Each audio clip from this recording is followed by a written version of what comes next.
عم ابو كريم بعد ما رجع من الشغل قعد كده، وست ام كريم فرشت الطبليه وحطت الاكل وقالت له اتفضل كل يا ابو كريم. ابو كريم قعد ياكل، هي تسكت؟ لا ما تسكتش طبعا، انتوا عارفين الست ام كريم كريمه في كلامها وفي كل حاجه. قالت له بص يا ابو كريم، الست اللي قدامنا ديت يا غسيلها وحش ومبقع ومطرب. ابو كريم بص كده على البلكونه، لا معلش يا ام كريم سيب الناس في حالها. بقى شويه ام كريم تقول بس ازاي؟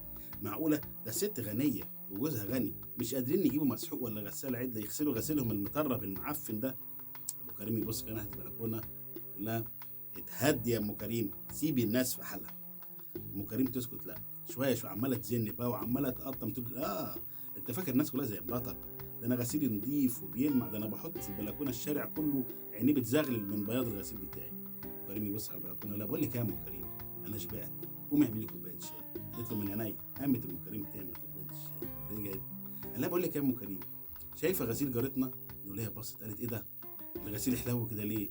والالوان بقت زاهيه والتراب راح والبقع راحت. الوليه دي عملت ايه؟ لحقت في ثواني الغسيل اتغير.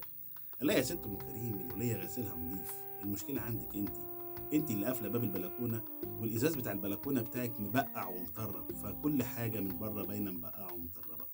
المشكله فينا كتير جدا جدا، وبنحكم على الناس باخطاء مش فيهم، العيوب فينا احنا بس، بنعمل حاجه اسمها ايه؟ اسقاط.